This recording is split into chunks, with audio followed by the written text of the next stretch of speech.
wawazifumu lero ndabwera ndi nkhani yake yokhuzana ndi mkazi amene wapenga misala.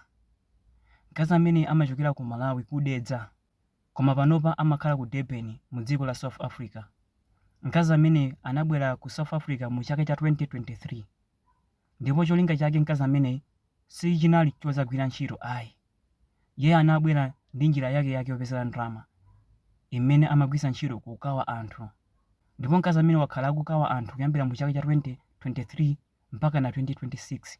Mu January ndi mmene zamuonekera zakuda. Ndabwera pano kudzawuzani nkhani yake. Mkazi ameneyu ali ndi zinthu zochuluka ku Malawi. Ali ndi manyumba angapo, ali ndi mamashoni angapo, komanso ali ndi magalimoto angapo. Business yokawa imamuyendera ndithu. Koma mu chaka cha 2026 china chake choyipa chamuchitikira. Mkazi amene wapenga misala. Zomwe zinachitika ndizi. Mkazi amene anapita kwa Chinese, pashopu pa Chinese amafuna akagule zinthu. Ndi ndalama yake yokawa ija, atafika pamalo paja, Chinese uja anamuzindikira mkazi kuti ndokawa. Ndipo anamukana kuti iweyo mushopu mwanga sukulowa. Ndauliso anthu okawanu mukafika pamalo poti ndipokwiya, atatsikana mabera mayima anyamara mumatota. Iye uka sizinachitikire zimenezi. Atafika pamalo paja, Chinese uja anamukana sanalowe nkati.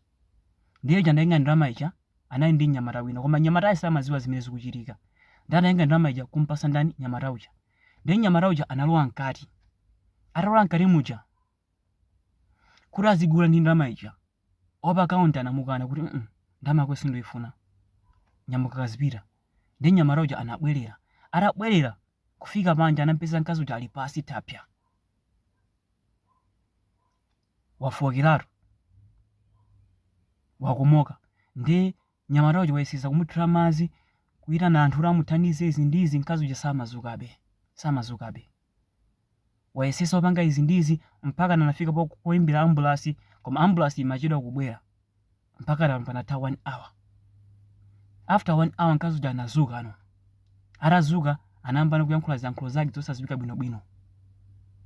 Ndadaja anangomutenga mkazi uja kupita naye ku nyumba. Pamene lina pano mkazi akuyankhula ziyankhulo zake zosadziwika bwinobwino, tingonena kuti wapenga misala. Ora papa amudwira tikiti yobweranso ku Malawi. Akuluakulu ndimafuna muphunzirepo china chake pa nkhani ngati zimenezi.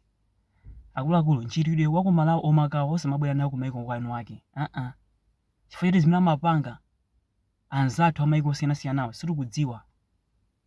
Uyuyo apapa zake zada. Wapenga basi. Wapengeratu. Akuluakulu chonde ngati mmapanga michitidwe yokawa chonde ilekeni ku Malawi komwekoko. Osabwera nayo ku maiko anu ake. Fakunoku even mapakistaniwa, even azunguwa, even machiniziwa ndokhwima kwambiri, even anthu aku South Africa ndokhwima kwambiri. Zamankhwala masala kwambiri kuposa so ifeyo. Akuluakulu chonde ngati mmapanga mchitidwe umene zilekeni. Sikuna laki muzona nazo mavuto. Ndiye nkhani imene ndabwera nayo lero ndi imeneyi. Akuluakulu osewala panga subscribe chonde. Osewala panga subscribe. Pamusipa paliso maolimba thanks ngati mufuna mulegereko ka ndalama mungatoligaita ka 15 rand.